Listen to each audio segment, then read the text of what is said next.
Dr. Marjorie Woollacott, on behalf of Michael and Ian and Philip Baldwin and the Marion Institute, welcome to the Three Brothers Quest. And I'm happy to be here. Thank you. We are so glad to have you. Can we begin with NDEs, near-death experiences? What is an NDE and why do NDEs matter in terms of the human journey? Very good question. And you did help me really go back and contemplate all that I know about NDEs in answering that. Excuse me. And in the most stringent definition, these are accounts of experiences people report when their body, and that naturally means including their brain, was judged by the medical staff to be non-functioning. That is, to be dead. And so those cases typically occur during cardiac arrest. And in the current medical practice, many patients in such a state are able to be revived, and about 20 to 25% say later that they were conscious at the time their brain was not functioning. And the experiences tend to range from narratives about what was happening in the resuscitation room at the time of that patient's cardiac arrest, also to things that were going on elsewhere in the hospital or even elsewhere in the town, as well as meeting dead loved ones from the other side and visiting other realms. And you asked, what do they really reveal about our larger human experience? And I would say that they're the most convincing data we have that conscious awareness is not solely the product of the neurons in our brain. Mm-hmm. As these individuals are fully aware, often they say that they are hyper aware when they're under cardiac arrest and have flat EEG.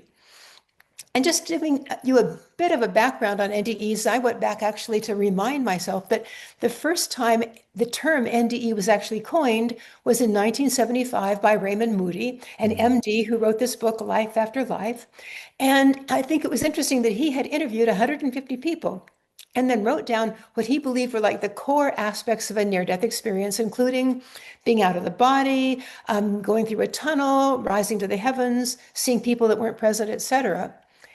And what was interesting to me is then another person, Kenneth Ring, who was a PhD in psychology and a scientist, picked this data up and said, I want to understand what's really going on from a scientific perspective. So then Kenneth Ring actually wrote articles. The first one was in the Journal of Near-Death Studies, and it had in it the experience that has now become famous, that in fact, Kimberly Clark Sharp actually witnessed as a social worker. And that's the one where this woman has cardiac arrest in a hospital in Seattle.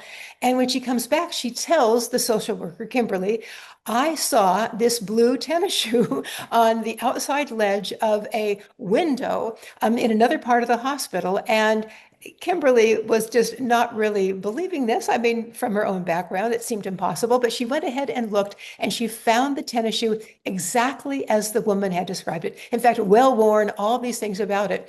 And so when that then went into Kenneth Ring's paper, it really started a sensation in a certain sense. It's like, wow, here's an example that was so exact and so impossible to see with the five senses.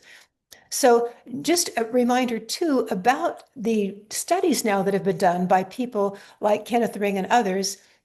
That particular study was what we would call a retrospective study. Mm-hmm. He simply asked people like Kimberly Clark Sharp, had she heard about something like this or experienced something in a patient, and then she gave her information.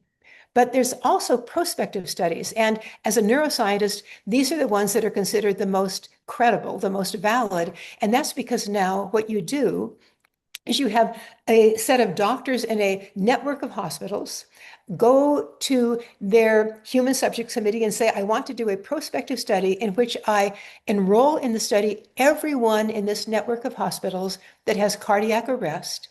And if they survive, then we will interview them and ask them what happened during cardiac arrest. And it's usually for like something like a 2-year period or more. And then they interview all those people. And of course, Pim van Lommel was one of those people that did one of these studies that is now well known. It was published in 2001, and it was published in the Lancet Journal, which is number 2 in what we would call credibility of all the medical journals. So very, very highly ranked. And what he did is he enrolled 344 patients in his study with cardiac arrest. And he found that 41 of the patients, that's 12%, responded that they had what we would call a core near-death experience. And of those, 24% actually said that they recalled what was going on in the room during their resuscitation. And of course, he then tells this one story, which I'd love to share with you because it was phenomenal as far as I'm concerned. The story goes this way. The nurse now is telling the story about what happened when this patient comes in. It's during a night shift. He's brought in an ambulance, and he's 44 years old, and he's comatose. So he's brought into the coronary care unit, and he's been found about an hour earlier in a meadow by a passerby. After admission, he receives artificial respiration and defibrillation, and they begin to intubate the patient to get him to have some air, and they realize he has dentures. And so the nurse removes the dentures and puts them in what is called a crash car. And then they continued that extensive CPR. And after 90 minutes, the patient had sufficient heart rhythm and blood pressure. He was still intubated, but he was now not, he was able to breathe through with the ventilator, but he was still comatose. And they then transferred him to the intensive care unit, and he began to recover. Now, 1 week later, the nurse met the patient again to give him some medication. And he says to the nurse, "Oh, that nurse knows where my dentures are." Now, the nurse was surprised, and he said, "Excuse me, you were actually comatose." And the patient says, "You were there when I was brought into the hospital, and you took my dentures out of my mouth, and you put them into that car. It had all those bottles on it," he said, "and it had the sliding door, and underneath, that's where you put my teeth." Now, the nurse was especially amazed because he remembered this happening when the man was in deep coma in the process of CPR. Now, when the nurse asked further, he said he'd seen himself lying on the bed, and above, he had watched the nurses and doctors busy with the CPR. And he was able to describe correctly in detail the small room in which he'd been resuscitated, as well as the appearance of the nurse and everybody else present. Now, at the time, he also said he was afraid that they would stop CPR and he was going to die. And the nurse said it was true, that they had been very negative about his prognosis because he was in very poor condition when he was admitted. And he said he desperately tried to make it clear to them that he was still alive and that they should continue the CPR, but he was unsuccessful. He couldn't get it across to them. He also said he was now no longer afraid of death. And 4 weeks later, he left the hospital as a healthy man. Now, at the end of this article that Pim van Lommel is writing, he concludes, he says, "The thus far assumed but never proven concept that consciousness and memories are localized in the brain should be discussed.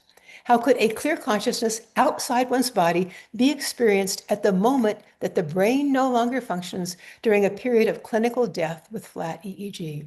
And I think he was saying that in a very conservative way. It should be discussed because what he probably really wanted to say is, listen to me. This shows that our materialist point of view needs to be expanded to include phenomena like this. So I think that really tells us that consciousness is not tied to the functional activity of the brain. So that's perhaps one of the best studies that I know of that helps me at least believe that there's much more to material reality than I thought when I was a young neuroscientist. So beautifully said. And could we linger for a moment on the fear of death? It does seem in reading your work and others on near-death experiences that NDEs seem to have a profound influence on individuals who come back. Can you talk a bit about that? Yeah, you're absolutely right. And in fact, I wrote an article again with Jeffrey Long, who has a website where he actually collects stories of all near-death experiencers who want to submit to his website. And we wrote an article on transformation after near-death experiences. And I think we were looking at close to like maybe 900 people that had submitted these experiences. And when we looked at the data, they were statistically significantly different than people who had almost died but not had a near-death experience in their lack of fear of death. Something happens, not just being near death, but having this experience that makes you understand that consciousness is fundamental, that you are not this physical body, that you are more than this physical body, and that everything's going to be fine when you die because you just went through it. You just had your heart stop and you saw that you were now still aware, still present, and in fact, able to perceive everything that was going on. And you could imagine that it's like the ego says, well, then why was I afraid? So I think it's also beautiful that very often they also see people that were previously in their family that are now deceased and on the other side. And they also have that sense of the continuity. It's not just that you are pure awareness, you are in a context where you have connections with all those people in your family, friends, et cetera, that mean so much to you. And you can continue your communication with them in this beautiful way. Mm. How have materialist scientists responded to NDE research over the past few decades? As you can imagine, that if one has a strong belief that material reality is the basis of all the world, like I did when I was a young neuroscientist, it's very hard to figure out how this could happen. Mm. And if that belief is strong enough, like it is in most scientists, because we were actually given this information from the time we were like a freshman in college all the way through graduate school and our career, we don't know how to like let go of that belief as true and be curious about other possibilities. So I would say that in fact, before I had my own meditation awakening and experience, I did not read any articles on near-death experiences. They had been out there for probably like 25 or 30 years. And they were in PubMed, which is the national database for scientific research. But would I type in near-death experience and look to see what had been published? Of course not, because I didn't believe it was possible. You know, what people say is, I'm not interested in that. That's usually their response. I'm not interested in that.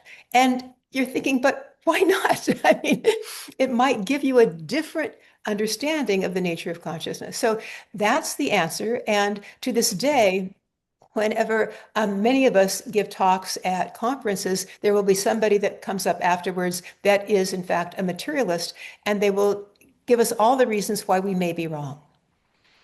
And all you can say is that's often the case that they will say, but you know, I know that sometimes this particular thing happens, or sometimes that particular thing could happen. Like maybe it's low oxygen in the blood and therefore the brain that's causing abnormal hallucinations. And then you say, but remember, there in fact was no activity in the brain. There couldn't be a hallucination because nothing was going on. So that's the interesting conversation that we have. And all I ask my friends that are materialists, like I used to be, is if they could just be curious and look at the data, look at the papers that are out there. And one thing that, in fact, a friend of mine actually suggested was that we actually get together with people that are highly skeptical and we decide how we would create an experiment that would be satisfying for them and for us to show that then, whatever the outcome is, we're happy with. And here's an interesting thing. I just want to mention that a few times people doing these experiments, whether it might be Bruce Grayson or others that have been doing research in hospitals, say, okay, we'll try one particular thing. In fact, Sam Parnia did this as well. They're going to put a particular piece of paper with something on it. You know, it might be a set of numbers or something like that high up in the hospital resuscitation room around the hospital, saying that, well, if the person does leave their body, they might see that and tell us about it. Interestingly, I don't think that has ever worked. And here is one very interesting reason that is the paradox about this. In a highly emotional situation, like just having had your heart stop and being in the midst of resuscitation, you're not interested in looking on a shelf for a number to tell somebody when you get back to your physical body. You are interested in what's going on around you and then going on to have interesting interactions with other people, having a complete life review. It's like a number on a shelf. You expect me to remember that? So I think it's one of those things where what I would call my linear thinking brain thought, well, that's an interesting thing to try. But in fact, it's not emotionally valent. And that's one thing I just want to mention right now, because the same thing is true about many events that we might call telepathic. For example, when your dad dies in a city on the other side of the country, and you instantly know that he's died, and you can actually see him in that moment of his death and hear maybe something he's saying to you. Um, that's because it's emotionally valent, and that's why that comes through in your experience. And so, if we want to do experiments like this that satisfy the skeptic and those people that have a tendency to be curious and want to understand more, we might say, make sure it's emotionally valent to the person. And Mm. you'll have a much higher success rate in having them remember something that is emotionally valent. That's a really beautiful illustration. Um, so before we move on, it seems safe to say that based on NDE research, human beings are creatures beyond bodies alone. Yes. Is That's that, what the people who've had the experience also say. yeah, that's astonishing. Well, let's consider. I've so enjoyed immersing myself in your work and your book, Infinite Awareness: The Awakening of a Scientific Mind. It's such a beautiful book. And can you describe a little bit how you came to be a neuroscientist and then how you moved beyond that? That's a big two-part question, but it's so fascinating. Yes, thank you. And it does take some explaining. So, as I mentioned in my book, Infinite Awareness, since I was very young, I loved to explore the material world around me. And I remember again at the age of 5, here I was with my older sister. She reminds me she was there too, dissecting a gopher that my mother had killed because it was building tunnels across our front lawn. And we lived on this 1 acre farm, and my mother raised animals to feed our family. So I was used to the idea of animals dying and their bodies being put to use. And I knew we weren't going to eat that gopher, but when I saw his carcass 6 inches long lying in the grass, I was very curious about what was inside of it. So we went to the kitchen, got a paring knife, and I cut into its soft belly. And of course, what emerged were these glistening little packets, which were all of his internal organs, and that fascinated me. Now, I had no idea how they fit together, what their functions were, but I was entranced by seeing the mysteries sort of underneath the surface of the physical world. And I think that it was then probably that my vocation as a scientist was set. I loved exploring the material universe. However, I also remember later on in high school having an amazing 11th grade literature teacher, Mr. John O'Neill, who introduced us to Socrates and Plato and the allegory of the cave, from which I understood that there's much more to the world than what we see through the five senses. Just a reminder to listeners that might not know it, people are basically chained in chairs looking at shadows on a cave wall. One person is allowed to be unchained and basically has to be almost dragged up toward the top of the cave toward the light because he can't see anything within this extra bright lightness. And then once he has adapted to this world above the cave, he goes, oh my goodness, this is what reality was. He tries to tell his friends back in the cave when he goes back down, and they say, excuse me, it's not true. And they would be very happy to basically kill him so that he doesn't spread this misinformation. So that was Plato's allegory of the cave. And when I heard that, I thought, oh, maybe there is something more. And I was fascinated by this. And the other thing Mr. O'Neill introduced me to was the work of William James, who is the father of our modern psychology, and his writings on the concept that the brain might filter out a wider awareness. But then, 2 years later in college, when I took my first biology and psychology courses, I was told by my professors that our awareness is completely tied to brain activity. It's foolish to think otherwise. They gave me all the data about this, and I trusted that my university professors knew the truth. And that then is what determined my moving forward in that career as a neuroscientist. And so then when I was a doctoral student, I narrowed my questions about reality to the simple one. I was asking whether a very simple animal's brain can actually create its behavior. So Mm. down to the material body and brain and how that produces our experience. And this little sea creature I was studying was called Navanax. And it's actually this exquisite little animal. It's about the size of a gopher. It's taupe in color. It has gold and blue feet or fins, what they call parabodia, that it swims with. And I would sit up late at night in my neuroscience laboratory at the University of Southern California doing experiments on the simple nervous system of this little creature. And through this process that's rather complex, I'd cut into the back of the Navinax, and I would take this glass tube microelectrode that would record from neurons. I'd impale one of Mm. its golden neurons, and then I would hear the activity on this audio monitor I had set up in my laboratory as two neurons would be talking to each other. And it would go like brr, brr, brr. I'd hear them back and forth talking. And it was so exciting to me to think that I was hearing neurons in that animal's little brain talking to each Mm. other and actually showing me what the underlying hidden reality of all of us was about. So I felt like I was eavesdropping on that secret conversation. So that's what got me to begin to start to understand principles I might later apply to a more complex brain like our own.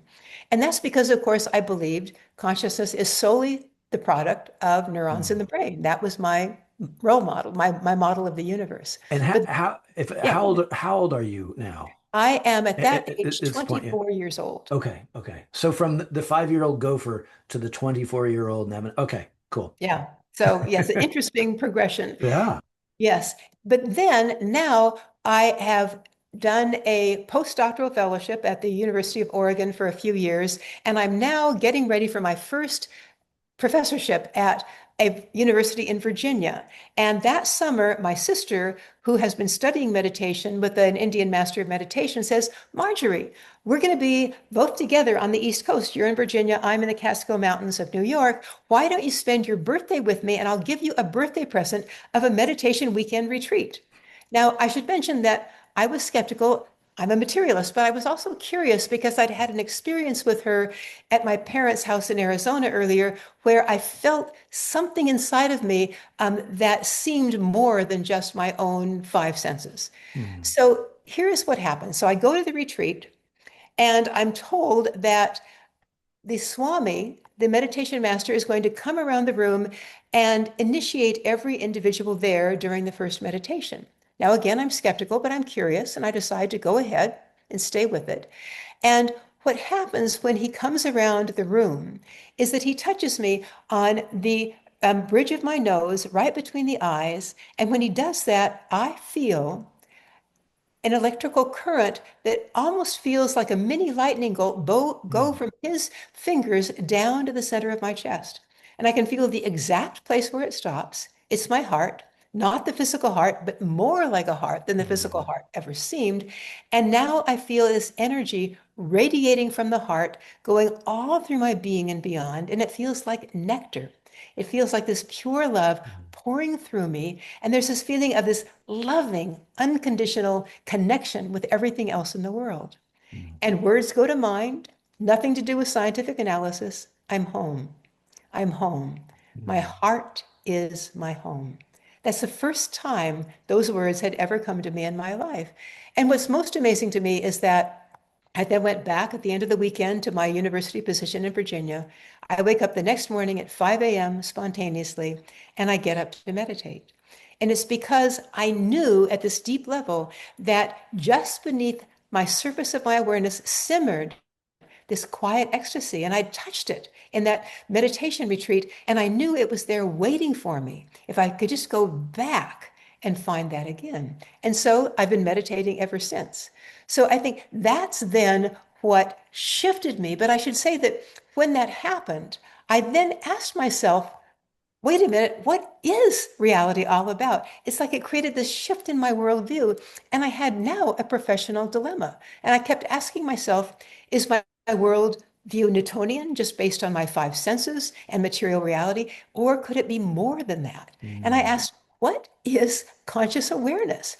Is it tied to my neural activity, or could it be more than that? So I think what happened is that awakening created this longing inside of me to understand this deeper nature of reality that I had tasted in those moments. Mm. I should say that caused me then to go and get a master's degree in Asian studies to actually explore that further and to really begin to try to put those two halves of my life together. So you've been running two lives in parallel for decades now, one as a neuroscientist and the other as a curious, I would say, meditator and a curious neuroscientist. And that really is, for those audience members who have not read your book, this is the story you tell in Infinite Awareness. And It really is quite astonishing. Um, I want to pick up on back to the brain and balancing materialism and meditation.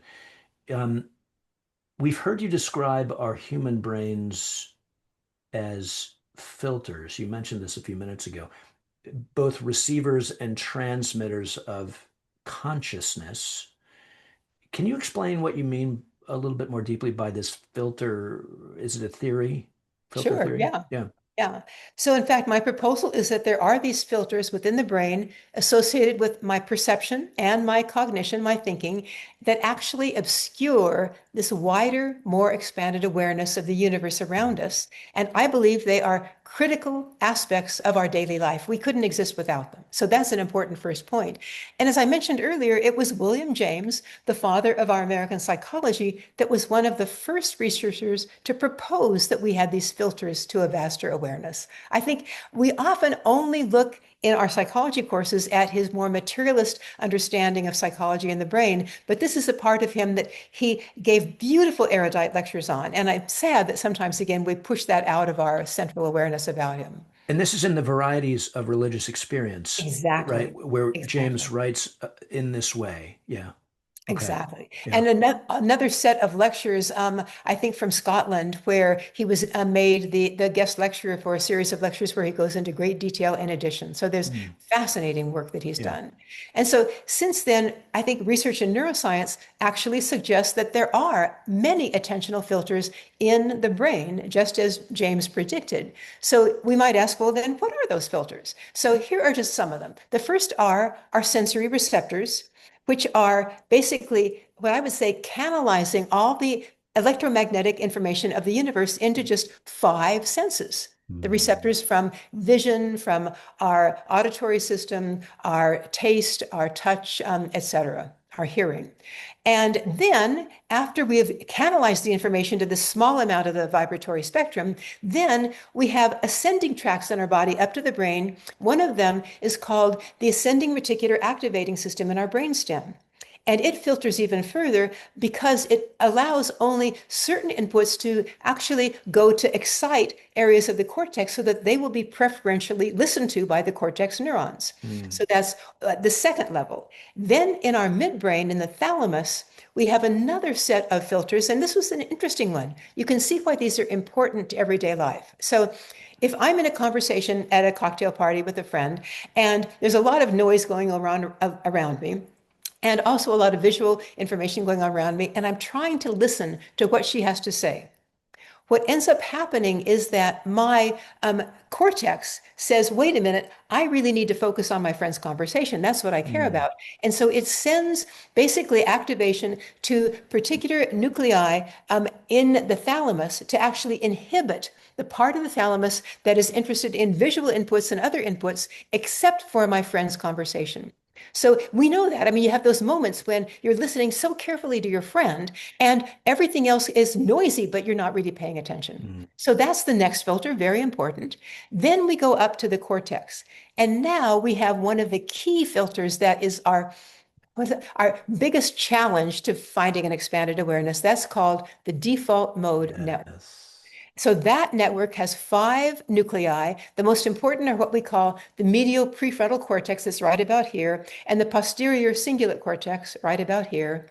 This particular set of nuclei, the default mode network, is the source of our egoic roles that we play in the world, our narrative about who we are and how we relate to other people. And of course, it's important. It's sort of like the key to who we are in our physical body and how we relate to the world. And it filters out much of everything else that's going on around us.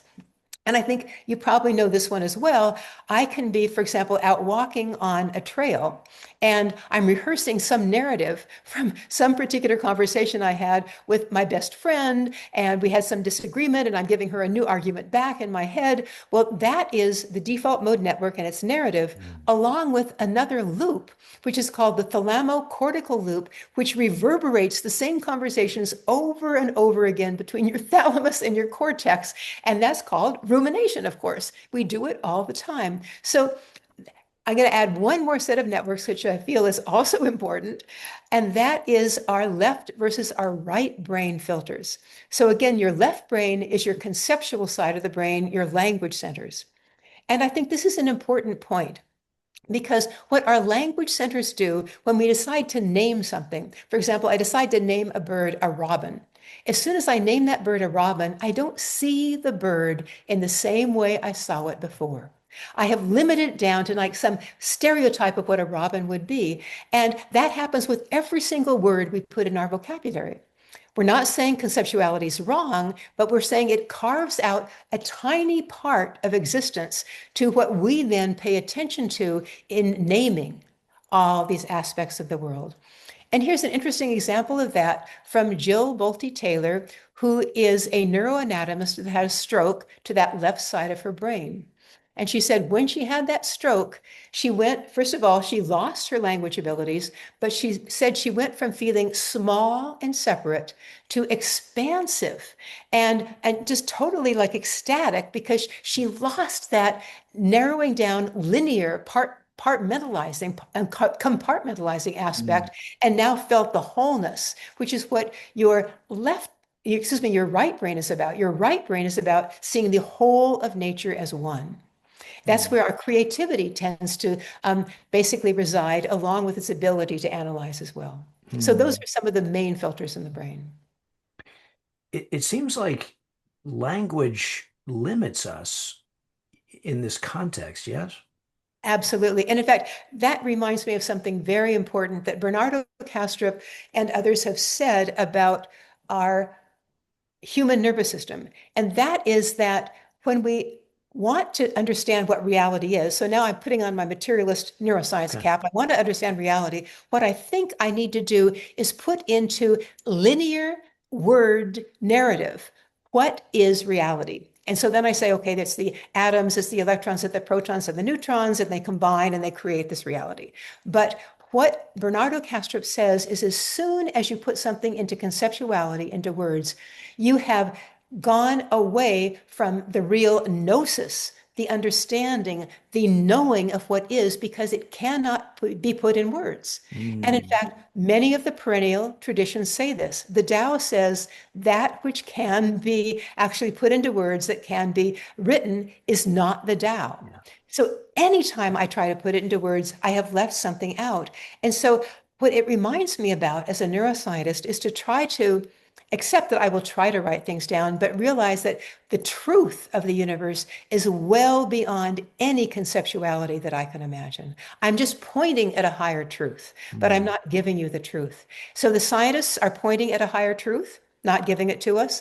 The perennial philosophers are pointing at a higher truth, not giving to us. And we have to then take what they say and see if that can help us see, for example, the moon that is beyond the pointing to the Yes. moon. Yes. In another way, maybe to think of this, these maps are not the territory.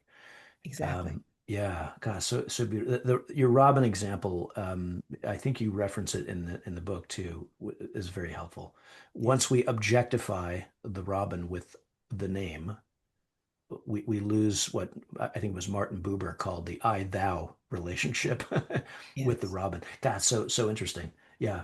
Am I correct in thinking the default mode network, the Buddhists refer to this as this is the monkey mind? Absolutely. Absolutely. Chatter, chatter. Chatter, chatter all day long. And something I want to mention, because the next point, of course, might be how we get rid of the filters. And what Please. I think Yes, is let's go. intriguing is the point, we all have a monkey mind. And some people ask me, well, Marjorie, you said you meditate every day. They say, well, I can't meditate every day because I get frustrated. You know, my monkey mind is going on. After 5 minutes, that's all I'm listening to. And I say, me too, but I have the patience to keep up with it day in and day out. And I also have the ability to just say to myself, I'll go ahead and meditate for at least 30 minutes because it takes me about 30 minutes to slow my mind down enough that I can experience something more expansive. So the Mm. issue is have perseverance, have faith that with practice, this can happen. Yes, I love that. And before I forget to ask you this, do you have other colleagues who are neuroscientists who also engage in a daily meditation practice? Absolutely, many Okay. of them. You must have really fun conversations. We do, but very often we're closet meditators, and it takes having coffee together to find out the other meditates. Yes. I think our mutual colleague, Dr. Rupert Sheldrake, is fond of sharing those stories of scientists who confront him quietly in the corner of the cocktail party and Exactly. confess all. Yeah. So interesting. Well, you wrote another book called The Playful Universe, um, the subtitle of which is Synchronicity and the Nature of Consciousness. And before we come around to consciousness in a little bit more detail, synchronicity, what do you mean by that? Yeah, so first of all, it was Carl Jung that invented that term, and it comes from two Greek phrases that he put together, in effect, syllables, syn, which means with or together, and then chronos, which means time. So basically, it's two events that are happening together in time, what we might call coincidentally. And the point is that they are two independent events that have no causal connection. But they are very meaningful to us in that moment when they come together and we go, oh my goodness, look at that. How could that be? So I'll just give you one example that we all know about. You're thinking of a friend, and all of a sudden the phone rings, and there's your friend on the phone. Those would be acausal. He says, so something else in the universe is something we are connected to and that is connecting us. And that's how these synchronicities happen. Amazing. Um, I'm guessing I know the answer to this question, but I have to ask, are you witnessing synchronicities in your own life on a fairly regular basis, Marjorie? I do, and it's sort of fun then. I want to take a step back. When I Okay. was a materialist neuroscientist and I heard the word synchronicity, I would shrug my shoulders, say, well, of course there are coincidences. There's so much going on in the world. Yeah. And so that was my attitude. But then when I became really someone curious about these things. And in fact, when I actually joined a group started by David Lorimer on synchronicities, where he brought like 15 of us together that eventually resulted in that book, I suddenly became very intrigued by this. And suddenly I would see example after example.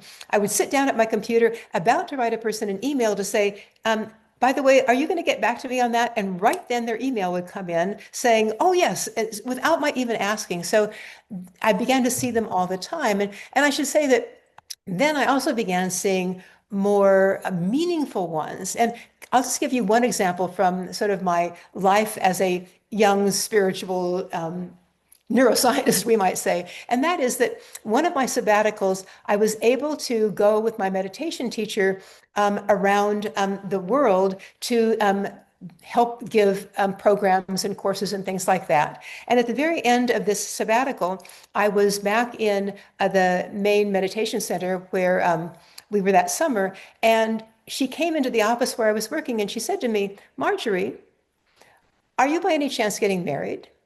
And I looked at her and I said, well, no, I have no interest in getting married because I couldn't travel like I'm doing right now with you if that were to happen. And she didn't say anything more to me. She went on to talk to someone else. But then a week after I returned home to Eugene, Oregon, I received this call from a man who'd heard about my meditation path. And he was interested in coming to a meditation program, which was at my home because I had a local meditation center there. Hmm. And so he came to the next program. And when he walked in the door and I saw him, I had the sense that we were going to get married. Now, of course, I didn't say anything. I'm the center leader. But about 7 weeks later, he stayed after everybody else had left. And he said, I have something to confess to you. And I said, well, what? And he said, I'm incredibly attracted to you. And I burst out laughing and I said, it took you long enough. And we were married the next summer. And now we've been married for 37 years. So, you might ask about why that seemed important to me. And I think it was partly that moment really caused a shift in my life, partly because I then became lovingly yoked to someone else with spirituality as a primary goal in their life. And I could really pursue it now together with this wonderful partner. My husband's name is Paul. And also because there are those moments when you cannot believe that a person like my teacher said something like, are you going to get married? That specific. And then you come home and somebody walks in the door and it's like, oh, that's what you were talking about. It's such a good story. Is Paul a neuroscientist? No, Paul is a literature teacher and he teaches writing and literature at a community college, Asian literature like Plato's Allegory of the Cave and things like that. Perfect. You are a match made in heaven. Yes. Quite literally, it sounds like. Um, Yes. because some of our audience members are wondering right now, I'm sure. Okay, Marjorie, how do I open myself up to more synchronicity? How would you answer that question? My own sense is, first of all, to be aware. And that's an interesting point that you say, because thinking about those filters of the brain now, Mm, what meditation is trying to get you to do is to turn down the default mode network narrative so that you can be present, mm, present every moment. I should mm, say this is something I am still working on. mm. I have friends that remind me that I talk quickly because I'm trying to do so much in my day. They say, slow down, be present. And even I get out of meditation in the morning, I'm totally present. And then what I have to do is keep that presence with me as I walk across the room to the kitchen to start breakfast and not be ahead of myself to wonder, what am I going to do in my day? That's what allows synchronicities to be actually observed. But Mm. it's what allows the vaster cosmos to be observed, and how difficult it is when that default mode network is in there saying, I have to do this and this and this. And once you start that, you're no longer present. And you're no longer also open to what I would call the information from the universe that you could actually use to actually help you be a more insightful, creative person. So beautifully said. I use lists and language, Marjorie, to offload my tasks all the time so I can keep working or playing And in the I present. have a Yeah. very good friend, meditator, that said that's what he does in meditation. He has his notebook there, and if a Mm. thought comes up, he writes it down and goes back to meditation. Oh, I like that. I might have to try that. Yeah. Well, this next question comes from Ian, brother Ian, and I'm going to read it here because we spent a lot of time crafting this question for you. He writes this: consciousness precedes matter and gives birth to matter. This sounds like metaphysics, and yet it is a very serious and basic argument within science today. Can you, Marjorie, help us understand this notion that consciousness precedes matter and gives birth to matter? That Yeah. seems, well, I'll stop there. Yeah. Yeah. So I think that that is now one of the key theories, we might say, models of the universe that more and more scientists that are intrigued by things like near-death experiences, et cetera, are really working on. And so it's this view of consciousness being fundamental that is expressed very well by two of our contemporary scientists. And so I'm going to talk a little bit about their views today. One is Bernardo Kastrup. He has two PhDs, one in philosophy, so he could really talk about the philosophy of consciousness being fundamental, and also in, I think it is computer science, et cetera. So he is one of the scientists, and the other one is Federico Fagin, who is a physicist from Italy, and he's the inventor of the microprocessor in Silicon Valley. So he is a billionaire by now because he made so much money on that. But he had an experience when he was trying to create a conscious computer many, many years ago. And in the middle of the night, had an experience that showed him, in fact, that you'll never make a computer conscious. And I'll share that experience with you too. But so I think that those are the two people that I'll talk a little bit about how they are understanding it, which resonates completely with my own experiences and my own background. So first of all, what they say, according to, we might call this analytic idealism or simply idealism in general. Idealism simply means consciousness is fundamental. I should mention that actually Max Planck, our venerable quantum physicist from the early 1900s, said exactly the same thing. He said, I believe consciousness is fundamental and matter is derivative from consciousness. So we're in good company. So saying that, consciousness is considered the basic substance of the universe, and thus this phenomenal universe is considered to be simply excitations of that consciousness. I love that word, excitations of that consciousness. And of course, what that means is that everything is in consciousness and it's made of consciousness. So we are in consciousness and we're made of consciousness. And now here's sort of a short version of Federico Faggine's model of reality, very similar to Bernardo Kastrup's and others. He says that it begins with the source of consciousness, which he calls the creative principle. He calls this the one consciousness, and he defines it as a unified quantum field. So we're already getting the physics in there, a unified quantum field. Now, he then gives general characteristics to this unified quantum field, and these, I'm sure, come from people's experience now of this. And he says it gives purpose, meaning, and direction to the universe. And it wants to know itself, to fulfill itself, and thus to enjoy and love its own existence. In other words, I see it as a playful, creative knowing, this fundamental consciousness field. And he says its essential and irreducible properties are conscious awareness, free will, wholeness, it's one, dynamism, it actually moves and creates, and life. So all of this is in his book called Irreducible that anyone can get and read. And then he says, in the process of knowing itself, it involves the creation of consciousness units, which he calls the parts whole of this one. And he says that every new self-knowing of this whole consciousness is an entity that represents the whole. And each one of these consciousness units is a different perspective on, and that's how the one knows itself. You and I are consciousness units. An electron or a proton is a consciousness unit. These are simply aspects of the one that then are created so that it can know itself.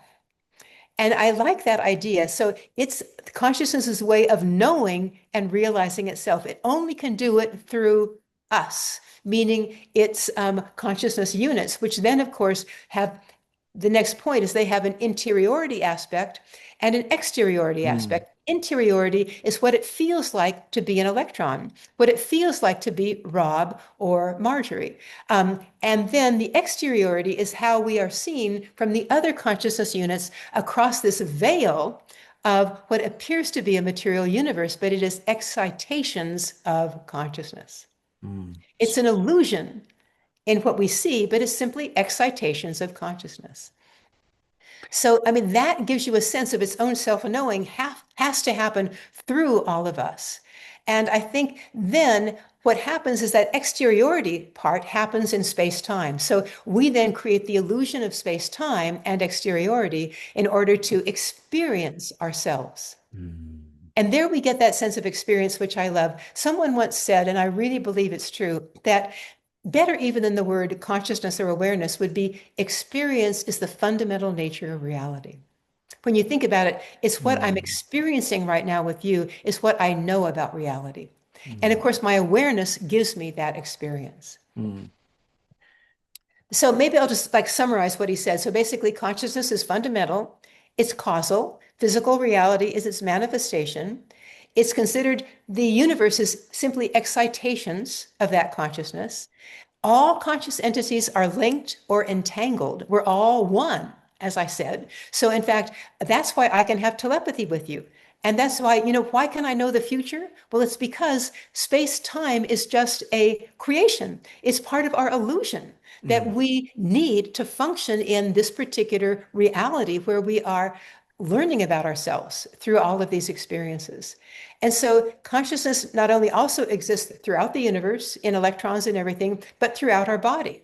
So all my physiological processes in my body have a conscious interiority, as well as the exteriority of the things that I observe them doing.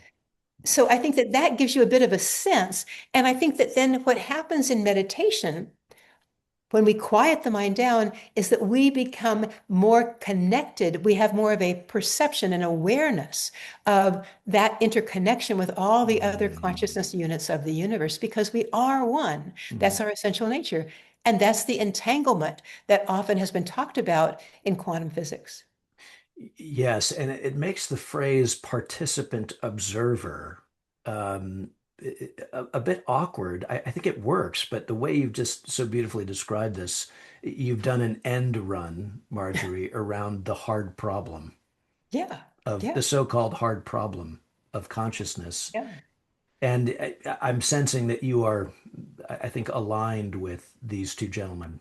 Um, Absolutely. In fact, I am able to spend time with Federico Fagin at a number of conferences, including Science of Consciousness in Barcelona last year.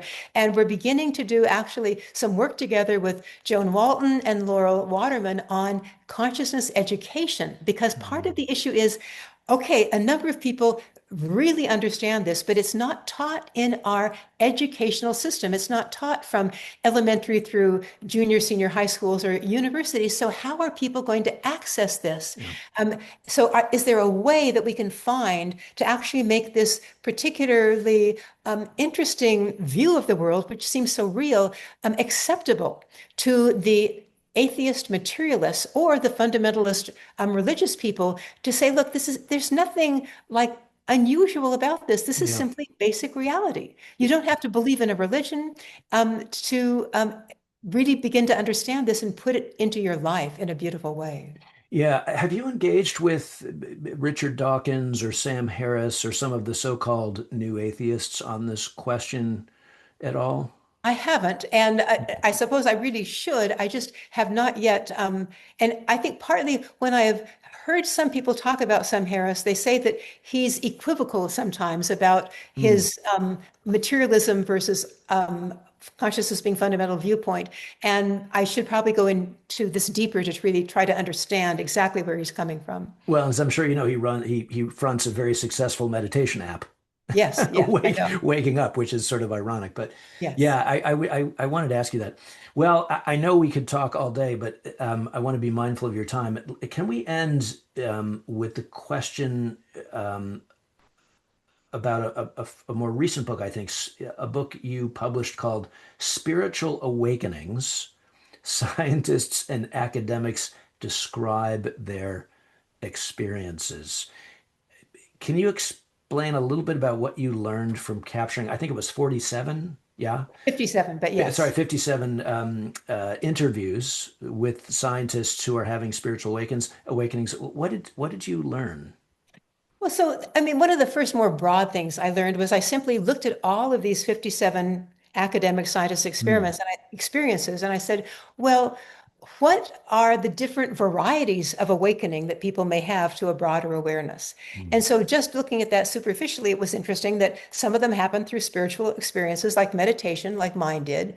Some of them happen spontaneously during their sleep. They would wake up in the morning or they would have a dream and they would have this amazing experience of a wider awareness, of being one with like light around them. Hmm.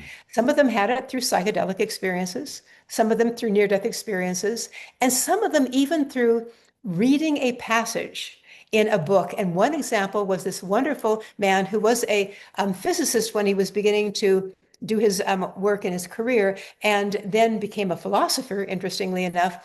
After he went into the Boston Library. This is actually when he was in high school, Hmm. pulled a book off the shelf, opened it up. It came to Plato's Allegory of the Cave. He started reading it and he said the hairs on his body stood on end. And he like started tearing up. Wow. Like there was this part of him knew that it was true. He didn't understand it really at that moment, but he knew it was true. And that started Hmm. his spiritual journey. So it was like there was this transmission through the word. Fascinating. So that was one thing that was interesting. Hmm. But then when I looked at what might have preceded some of these experiences, one of the things I noticed is that there were sometimes events that preceded it, including something, for example, like a dark night of the soul in the person's life, that things were Hmm. going wrong in their life Hmm. and they didn't know how to deal with it. And I Hmm. should say that was somewhat the same for me, that Yeah. I was now a young neuroscientist. I got my PhD. I was beginning to go for a postdoc, and yet I felt high anxiety about the world. It's like I was doing all the right things. I was the right boyfriend, the right career. I had Hmm. a cute little house in the woods, all these things, and I was not happy. Yeah. It's like, what is missing? And I think that happened with many, many of the people. And in fact, Steve Taylor from the University of Leeds, I think it is in England, has written a book about that and many papers about that act, that event or sequence of events Mm, happening before a spiritual awakening. So I think that was certainly interesting to me. Like there's this mental turmoil about what is going on in my life. mm, So the other thing I think was interesting is a story, in fact, by Steve Taylor, where he said he was a musician as a young adult. And he actually went to Germany to live for a while. And he had been searching in his youth for understanding the real nature of reality. mm. But then he got into hedonism of being a musician. He was out late at night, smoking and drinking too much, surrounded by other people. I think we know that with a lot of people in their youth. And then he said what happened is he had become disconnected. But one night in Germany, this awakening came, and he said it was the most powerful experience of his life.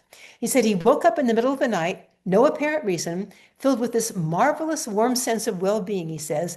And he said the darkness around him seemed alive, and it was pervaded with this Mm. powerful, harmonious force. He felt it was the essence and the source of all things. So that's then what got him Wow. back. It's like, oh my God, I forgot. And then he was back on his spiritual path. So those Mm, are some of the things that I've certainly noticed. I also believe the other thing that's critical is that either before the event, through practices, or during the event, there is this stilling of the narrative mind.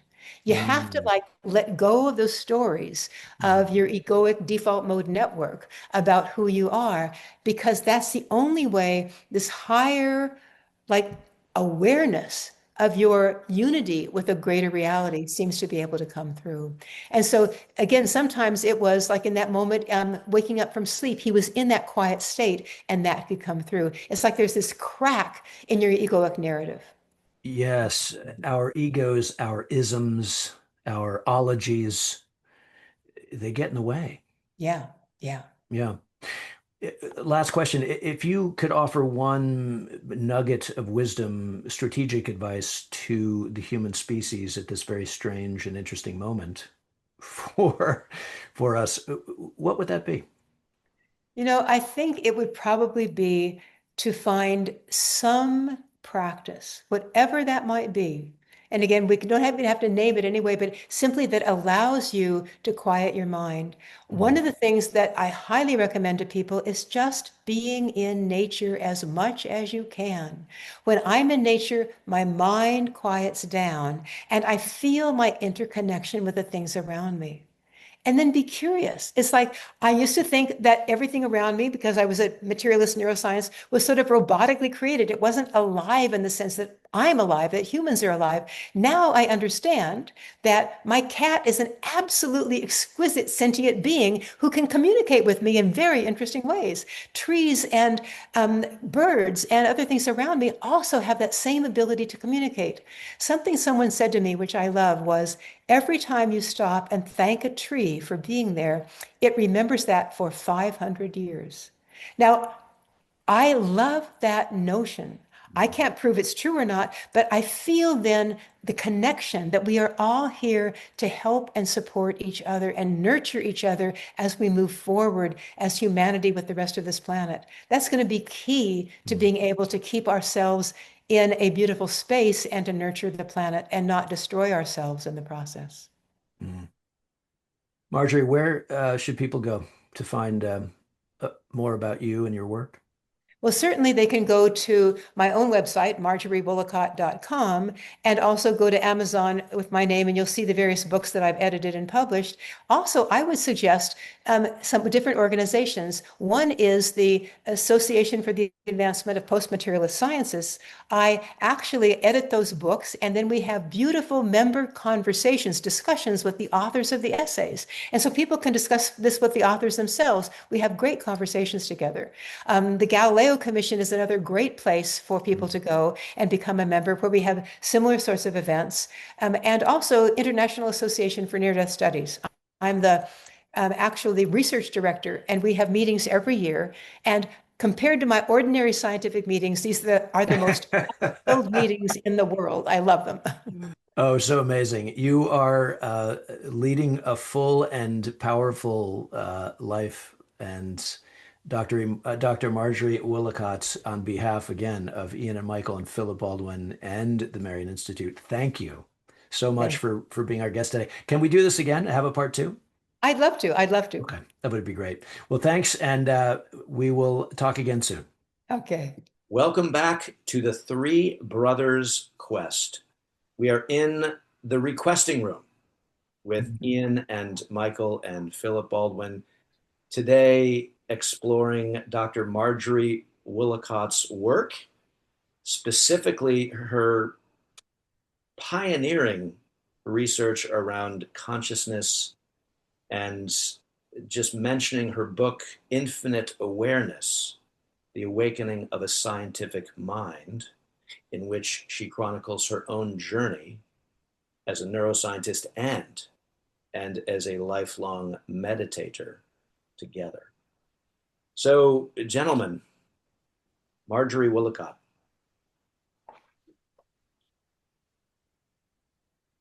what did you make of her notion of consciousness? Take it wherever you wish. Well, I guess I'll start in light of the silence from my two confrères. Uh, as always, well, no, let me rephrase that. I found her riveting. I thought the interview was riveting. And her style, her animation, her enthusiasm, her precision were all very gratifying. And everything she had to say, I thought was fascinating. But to cut to the chase, to cut to the things that kind of gripped me. First of all, the issue of the fear of death. And she pointed out, which I think a lot of us already knew, but that when people have near-death experiences and they come back, they no longer fear death. And the implication being that, well, they've looked over the other side and they're still there, and there's their family and their mothers and their grandmothers and who all else. And life appears to be pretty cool. I've trouble with that. It strikes me as, I don't know, do I want my mother to be hanging around in eternity to chat with me? I love my mother. She's a great lady, but she assured me when she died that she was heading on to another galaxy. So, I don't mean to make light of this. It's an extremely serious subject, but there is it does the near-death thing and our attraction to the near-death subject have a lot to do with our fear of death, because it reassures us as a concept. So that's one thing I wanted to sort of throw out there to chew on. And then the next thing, I think she said that it could be, I wrote this down as a reflection about the brain filtering out a wider awareness, but I noted there's experience and there's proof, and the two don't have anything to do with each other. And a lot of this conversation is, and this comes up again and again in different areas of, this comes up with Paul Levy, it comes up with Mauro Bellino, it comes up again and again, this, I don't want to say desperate, but this yearning for our being able to prove these things that we find so fascinating. We want proof, but it's not going to do us any good at the end of the day. Because as she said, it's experience that is the nub of the matter. Gnosis comes through experience. Expressing what it is just expressing what it is, which I actually thought was I think as she put it, pointing to a higher truth is not the truth itself, which I thought was brilliant. I'll stop. Thank you, Philip. I did front load our conversation with Marjorie with the near-death experience question for two reasons. One, I know that the brothers would have a lively riposte about the NDEs, but also I listened to a lot of Marjorie's interviews with other podcast interviewers, and I wanted to shake her out of kind of the story I heard her tell and the flow of her story over and over again by just beginning with something really provocative, like the NDE. And I think it worked in this instance. I'll stop there, but you brought it up, Philip, so I just wanted to mention that. Oh. Well, you want me to go in? You want to go in? Well, I'm with you, Philip. I'm with you. I think that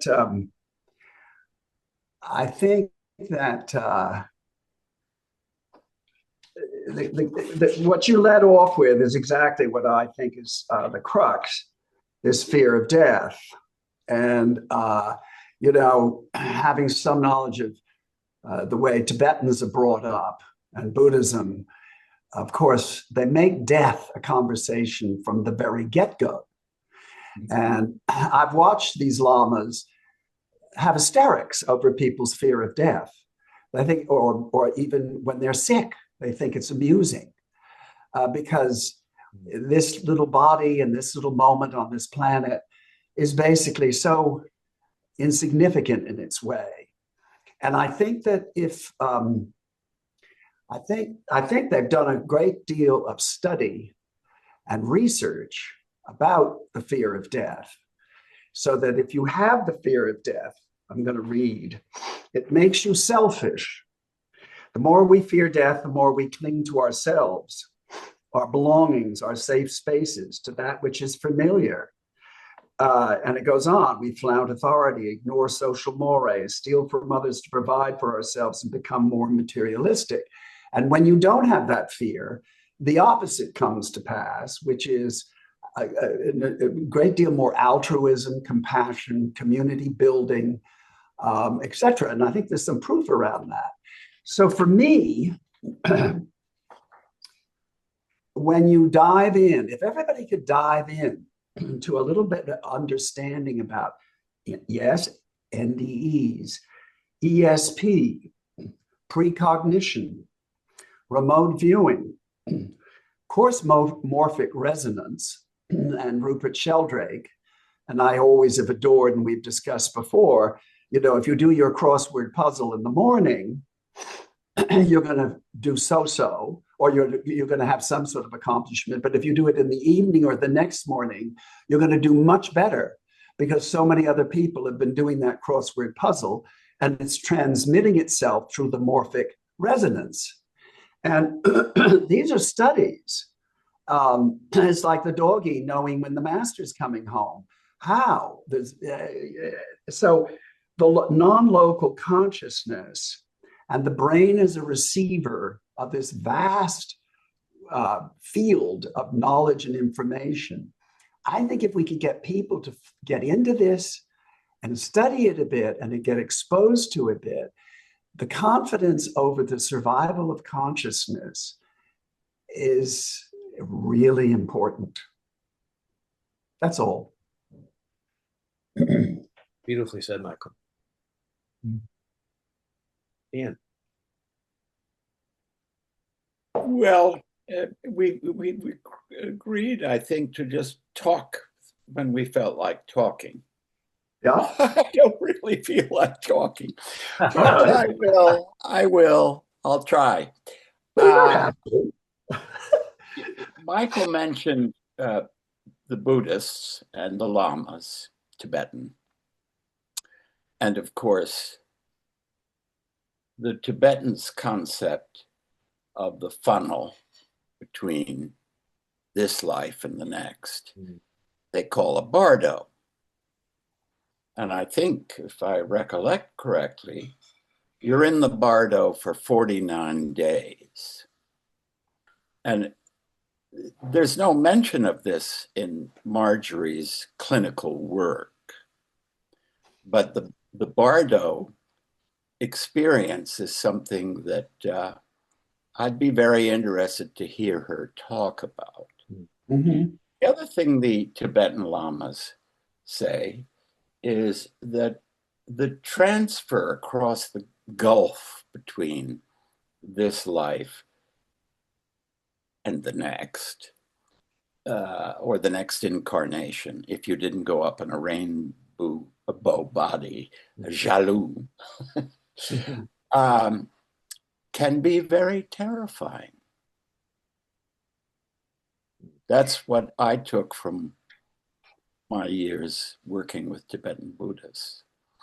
So I know that the clinical work that Marjorie has done, which is fabulous work, and others before her and simultaneously with her, there's a white light, it's not a cozy, it's a reassuring, reaffirming experience. I think all of us are on this quantum wavelength in this group where consciousness is primary and indestructible. Yeah. I'm not sure I can explain just how it's indestructible, but that is the premise, and that is, Philip said, proof versus experience. I like that distinction. But I think it's both being proven and certainly experienced in the work that Marjorie and other neuroscientists do. For me, experience is primary.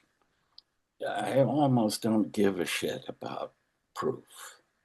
So much is made of proof. It's my experience. I had an experience recently of a dream about, maybe I was thinking of us doing this together, of being with my brothers in a kind of white shell in Buzzards Bay, which we all grew up on.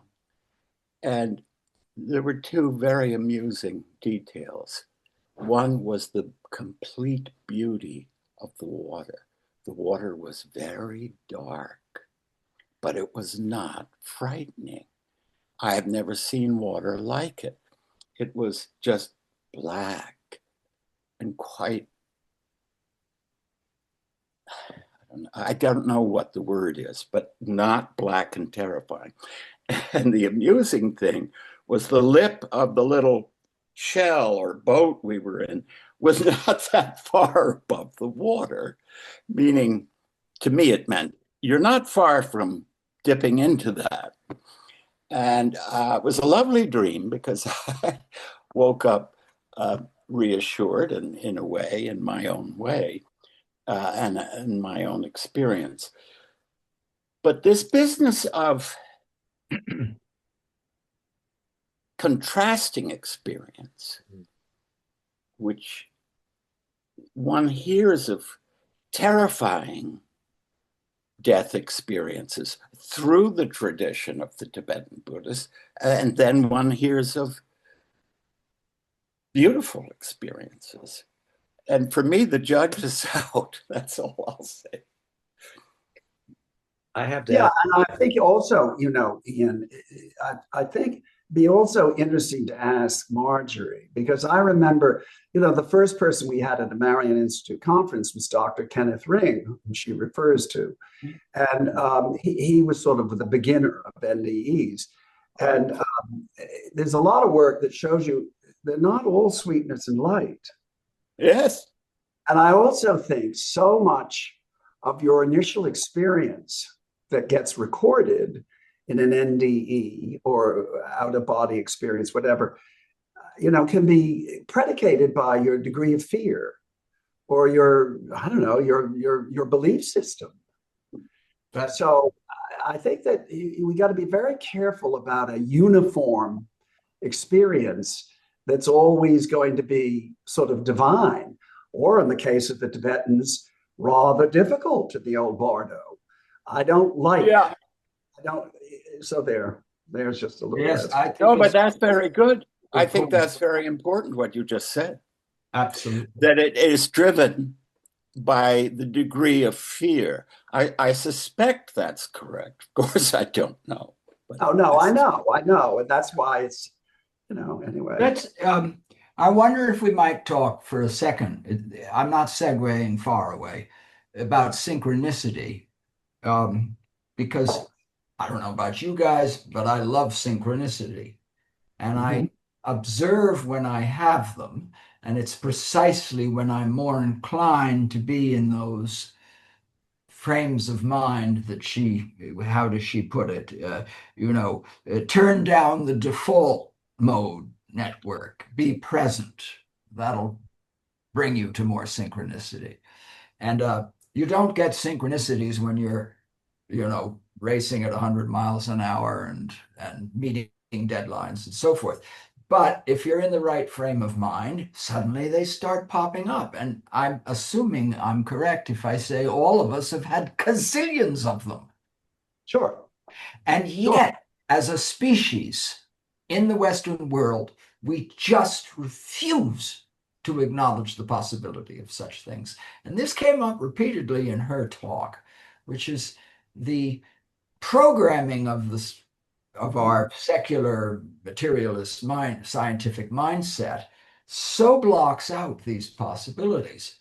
Although we also know when you probe a little with just about anybody, there are cracks, and they are aware of and can think of experiences. They may cast it off as just a statistical accident, but nevertheless, they happen to them. And if we talk about a real consciousness shift, you could like to imagine a world in which everybody embraced synchronicities. And that would be a dramatic change in our cultural mindsets, and somehow a realistic change to hope for. Anyway, It's good. that out. Yep. I think I'm hoping one day we'll interview Rob, Ian McGilchrist, because the right brain experiences existence so differently from the left. And of course, we have that connector called the corpus callosum or whatever. And that's the point of the brain, is how do we integrate it? And I believe McGilchrist says, well, the left has risen up and carries a bullwhip over its former master. But I think, Philip, this synchronicity is, as far as the us Westerners goes, was a big thing for Carl Jung. Yeah. And Right. He brought it into Western thinking. And I think when we're in the right brain mode, whether we realize it or not, that's when we. Yeah, that's absolutely right. And if we're left brain, it's not that we can't be and shouldn't be left brain moded.